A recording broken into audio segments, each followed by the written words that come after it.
let's get these tracks on. I'm not going to make you wait any longer, so let's get them on this afternoon. Okay, so the first thing we need to do before we bring the tracks in is we need to get these cleaned up. They have been off of a combine for God only knows how long. They're pretty rusty. So I got a wire wheel. I walked in with it this morning. Go ahead and wire wheel them really good. We'll get these keepers off that actually hold the tracks on. And we'll make sure that the grease fittings take grease because they are greasable. There's a grease fitting here. And then there's a groove in the back side of that round bar that allows the grease to pass through. So we'll get that done. We'll get some shop space cleaned up here. We'll put the welder away. We don't need that anymore. And we'll get everything out of the way. And then we'll bring the track frames in. Well, the actual track frames. Those are track frames also, but the actual frame that the track's on with all the idlers and rollers. So we'll get them brought in, and we'll see if we can't get them on today. I think we'll have no problem getting them on. Been nice to have a little help today. Dad will probably be back later this afternoon. So I think what issue I'm going to run into by myself is trying to get the sprocket on, because a couple of you have asked me if I'm worried about the tip of the track hitting the head. Well, if you notice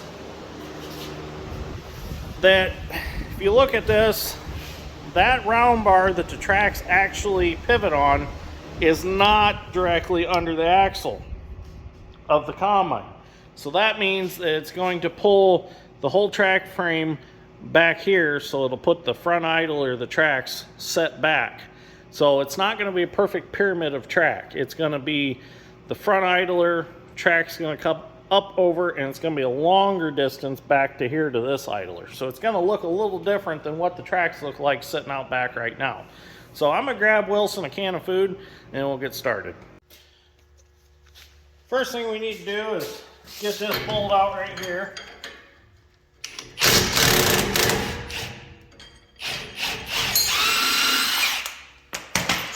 Get that out. Let's get a hammer and beat that ring off. Grab a hammer real quick. It's nice that still fits tight. Uh-oh.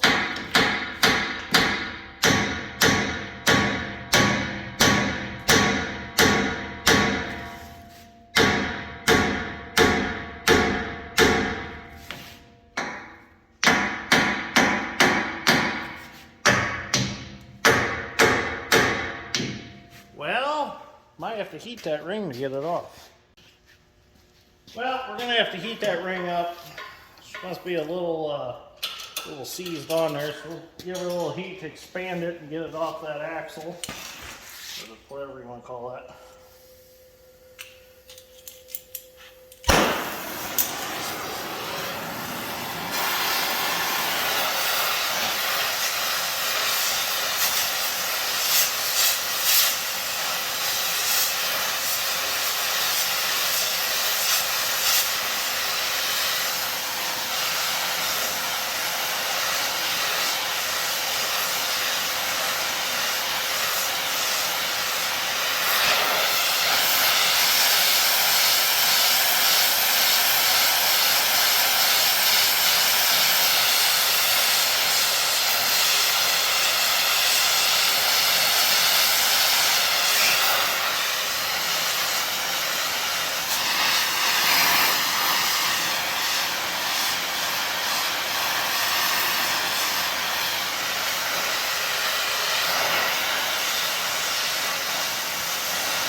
Okay, that wasn't too bad.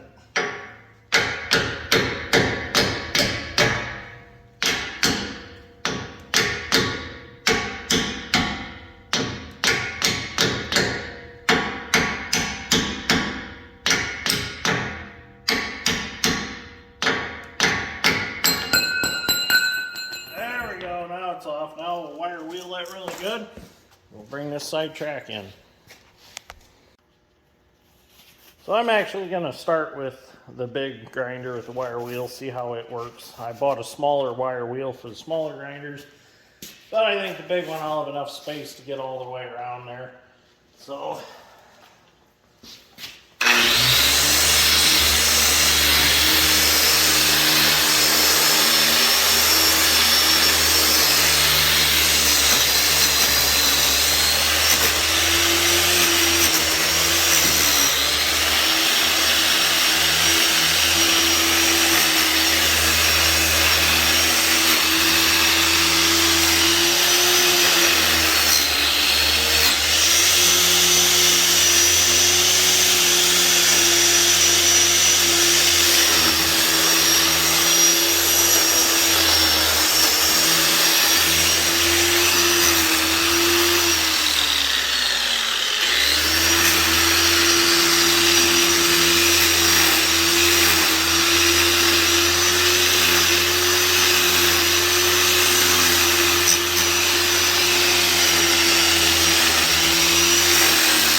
okay, looks real good, real smooth.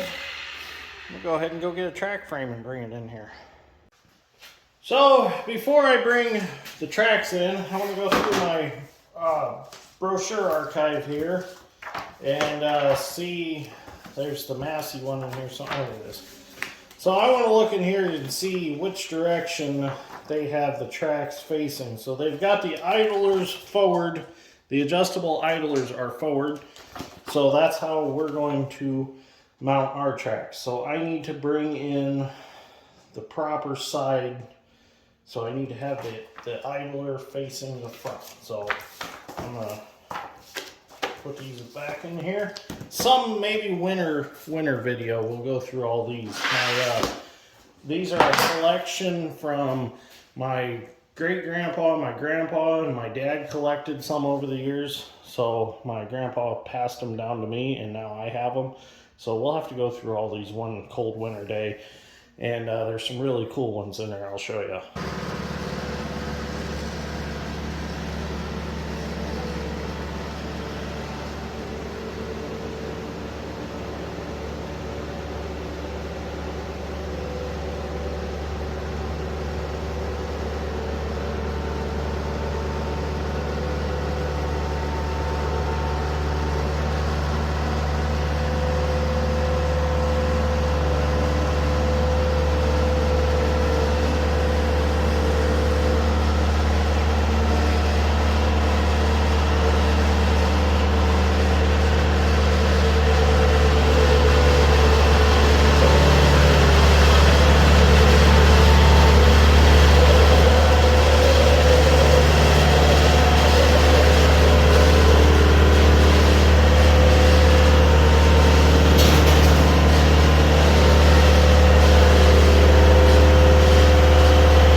So I'm allowed one little accident once in a while, right?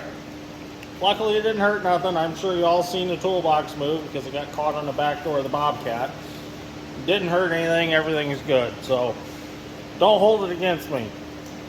It's kind of a tight area to work, let me tell you. 10,000 pound Bobcat combine in a 36 foot wide shop right here. It's a tight space, but we'll make it work. So I can't believe I did that, but it's all right. I'm allowed one time or two a year. If that's the worst that happens in this shop in the next couple hours, we're good. So I'm gonna go ahead and blow this out where the shaft sticks through on the track frame, and then I'm gonna try to clean it up somehow in there, and then we'll see if we can get it put on. This time I'll be a little more careful instead of being like a bull in a china shop. Or Bobcat in the china shop for that matter.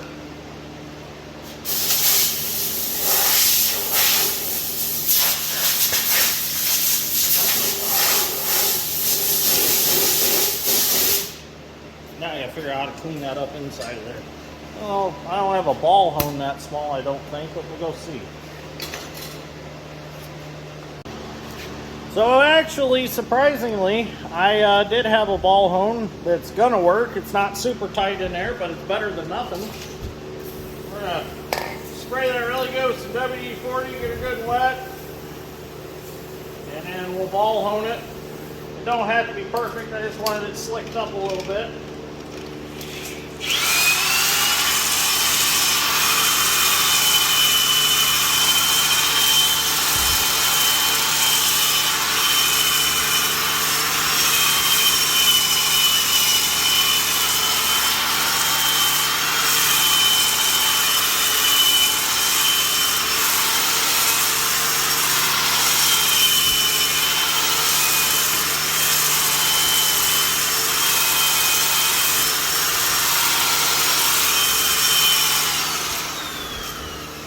That's pretty good. I think that'll be just fine. I got rid of whatever dirt was in there stuck and all kinds of the grime. I think we should be all right.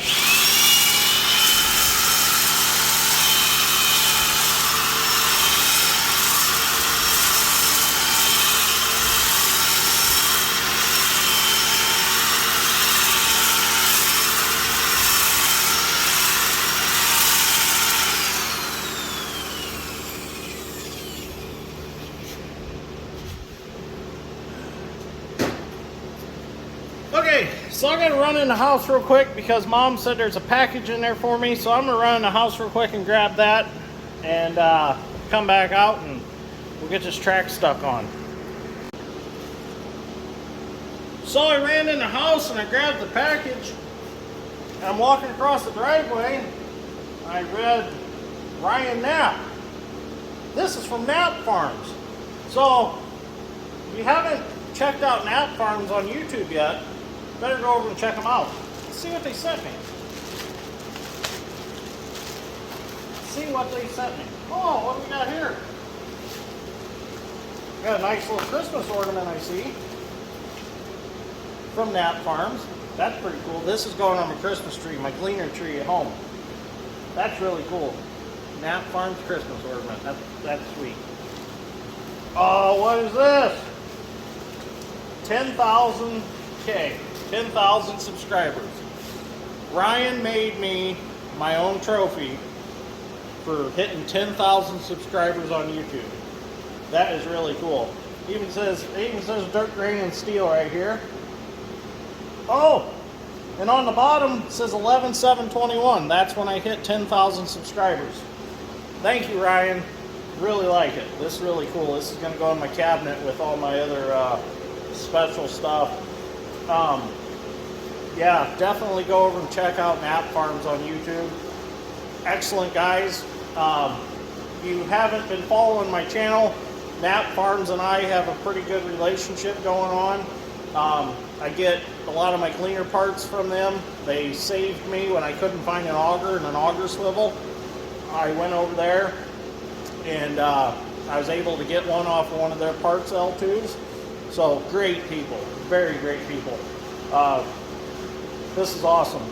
Thank you, Ryan. I really appreciate this. This made my day. Make sure you can see it there on camera. It's really cool. The date on it and everything. Really cool. Thank you. Appreciate it. So let's get this track put on now.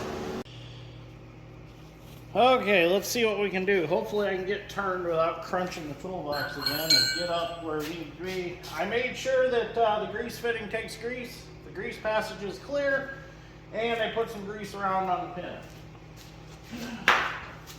Oh crap. Okay, let's try this again.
to come up with plan B here.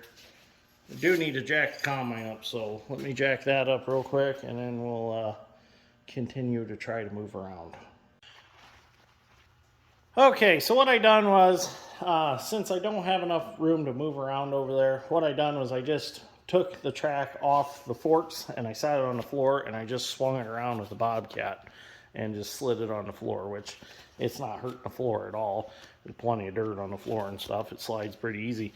So got it fairly close. I think I'm gonna try to get it started on that peg. Needs to come this way just a hair and then might go. It's going to be nice to have somebody to help me watch. I'm here.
Combine up a little bit.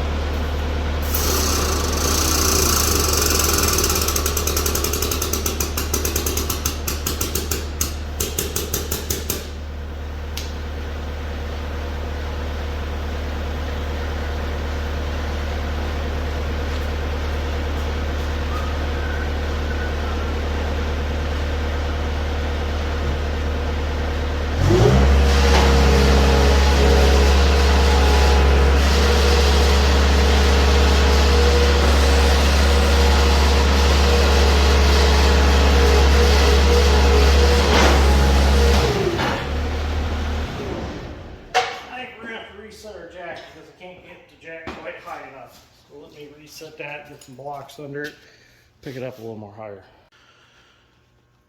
Okay, so I've got the track started on the pin. I had to get the forks in there, pick the sprocket up some, get some wood wedged under it to hold it up.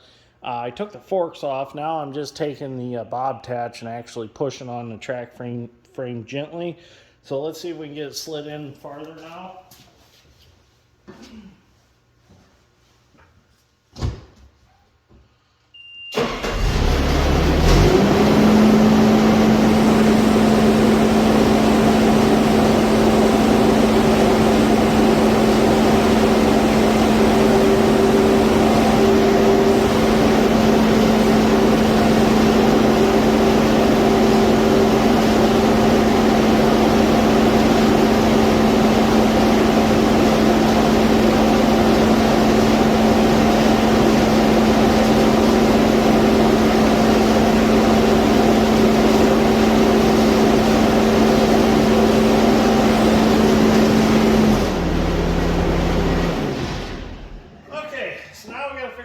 Sprocket up on the studs now. It's starting to bother me a little bit. I sure hope the head will go on. That's starting to bother me. That's a little closer than I thought. I guess we'll just have to figure it out as we go. So if anything, we'll have to make some sort of shaft to get the head shaft out of the way. We'll figure it out. So one step at a time here. Well, here's where we're at now. I need to get some more slack in the track. I don't quite have enough.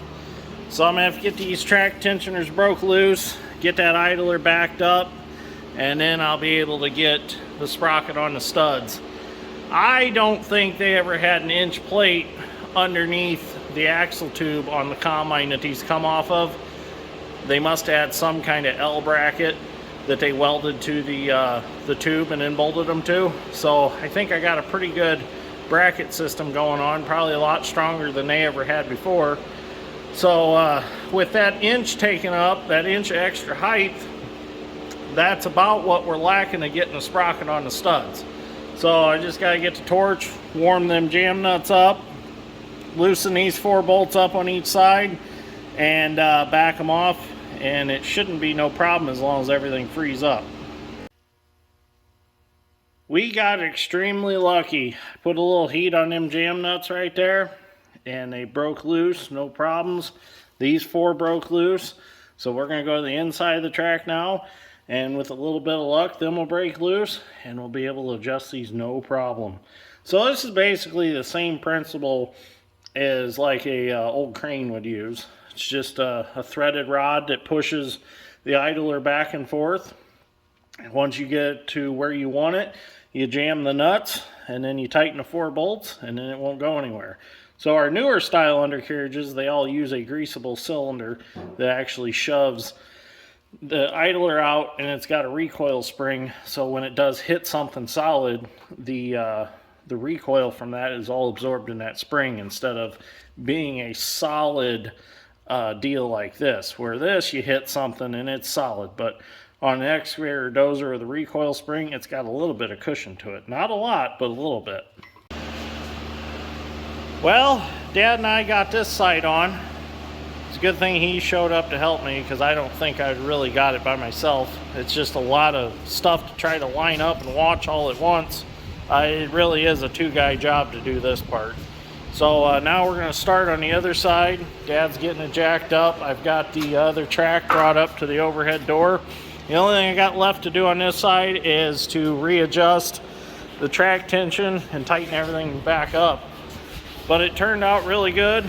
The only thing that's still bothering me is I think we're going to have a clearance issue with our head shaft. So we're probably going to have to do something different there.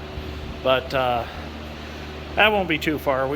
Too hard. We've already come this far. What's a little more to go? So we'll figure something out. So let's go get the other side put on.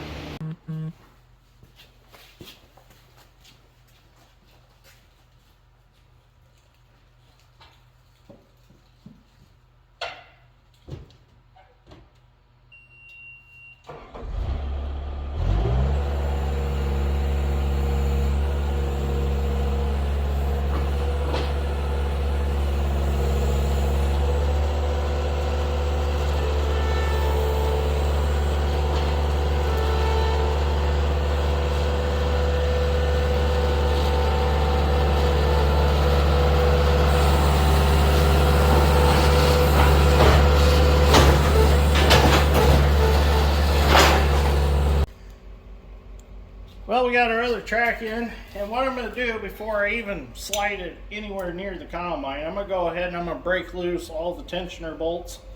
So that way, that's already done, and it's already loosened up, so hopefully we can slide it on one fluid motion, grab the sprocket, and throw it up on the hook. So let's go ahead and do this now, and then I have to lay under the combine.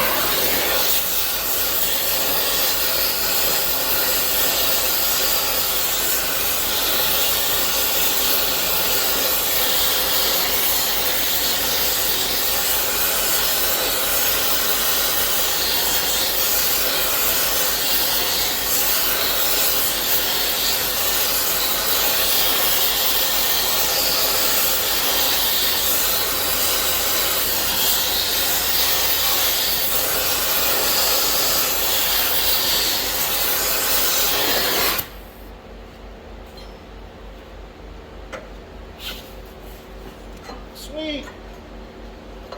First nut broke loose. Second nut broke loose. Good. That's what I like to see. Stuff go easy. But I better not speak too soon. The other side might be a bear. Figure just do this now because we know we're going to probably have to do it anyways. Like I said, I have to lay under the combine on a creeper to do the inside. I'll have to do it when I tighten it back up. That's no big deal.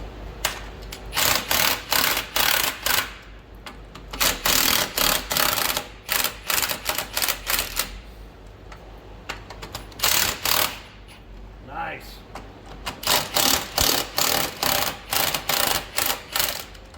Okay. We'll do the other side of the track and see if we can get that tensioner drove in a little bit. Then we'll proceed with putting it on the combine. Well, let's see what happens.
little more. There's tracks up a little more.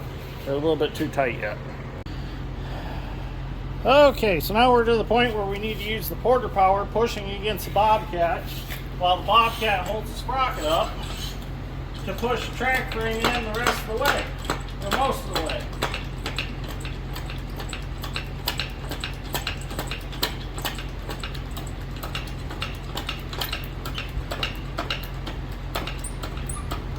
Okay, track frame is all the way in.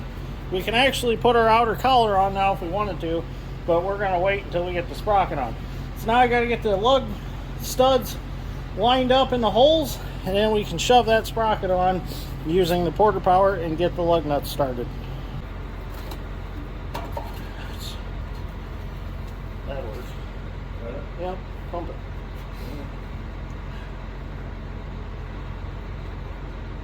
Ready? Yep.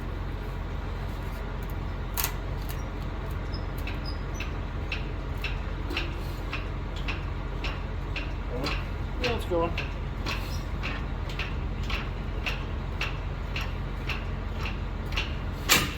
Nope, hang on. That's good right there. I can draw it on the rest of it if I'm nuts. Get a couple nuts.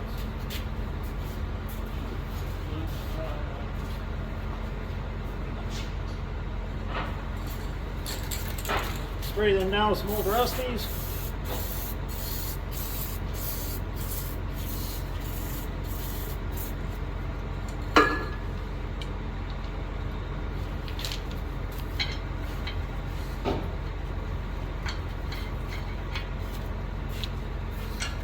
Get a couple nuts started, then we can get the bobcat and stuff out of the way. We don't need it no more.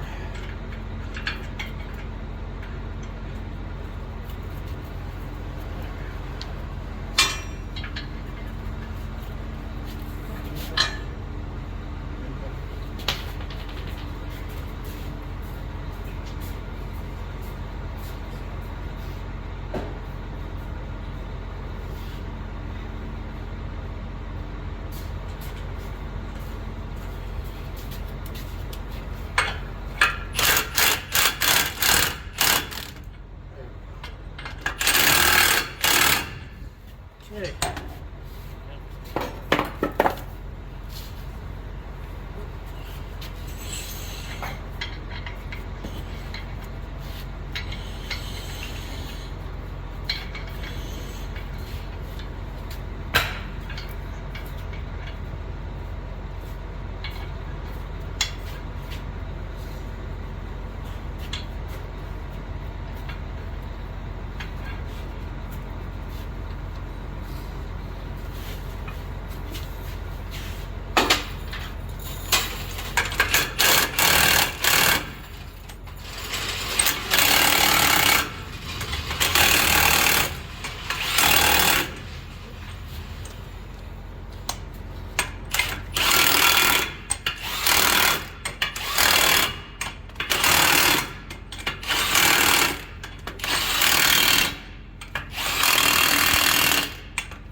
Bobcat out of the way and finish tightening them up. Get the tracks tightened up and we'll take it for a drive. Here's our ring that holds our track on. All I gotta do with it, just put it back on. They're actually a pretty machine fit, they're pretty tight.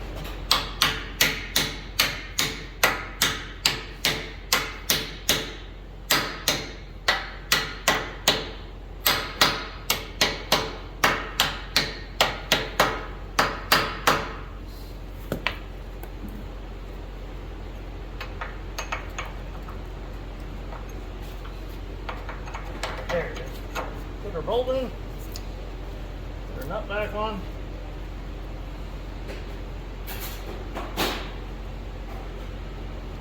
Yep.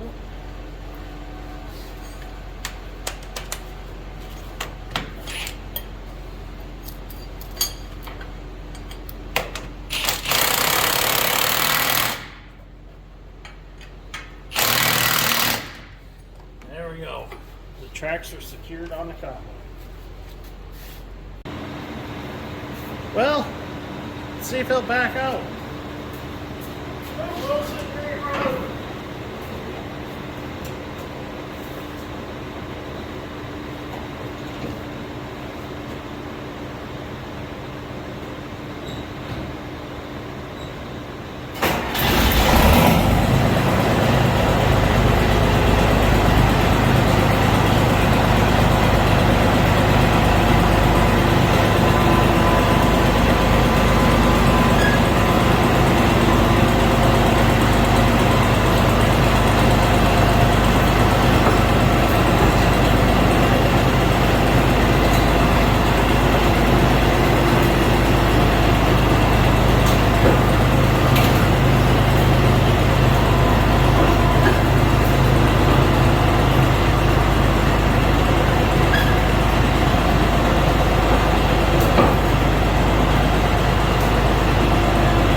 back here to the sandhill driving around a little bit. I've got it in third gear.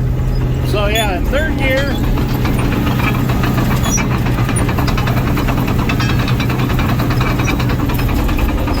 Oh, that's plenty fast enough to pick corn with.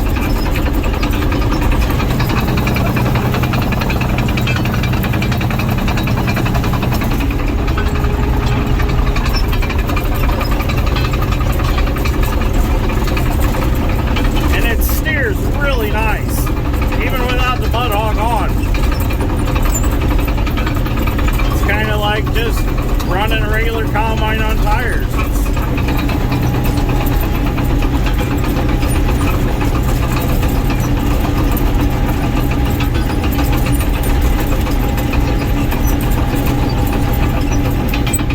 I don't want to drive out in the cover crop.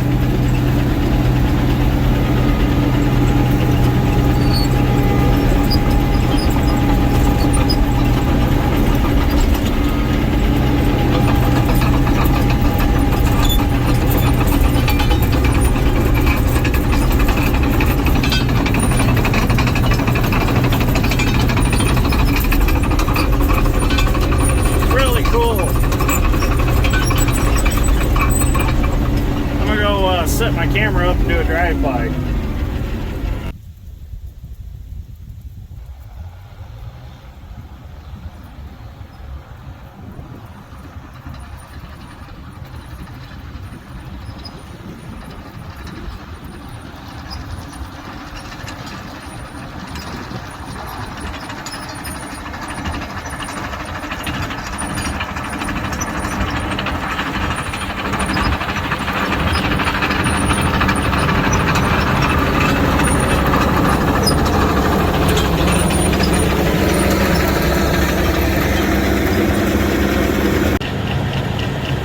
Well, it passed all the first tests with flying colors. Now let's try this. I got a bad feeling this isn't going to work. We're going to have to do something different with these. I don't even know why they made these like this. It's kind of a dumb design on their part. So let's see what happens. Well, this isn't going to work at all like this. We're going to have to come up with something different here. There's just no way this is going to work. So I'll figure something else out. But we did accomplish getting the tracks on, and it does work. So this is just another bump in the road, but we'll get her figured out. So we might have to put a sprocket on this shaft somehow to here and make it work. But we'll figure something out. I'm sure we will. So just another bump in the road, but we'll make it happen. We will pick some corn yet, I hope, with this setup. So anyways, just another bump in the road that we got to figure out. So that's enough content for this episode of Dirt Grain Steel. I wouldn't say that we failed by no means. We just got to make things happen a little differently now. So anyways, thank you for watching. I greatly appreciate it. We'll see you all in the next one.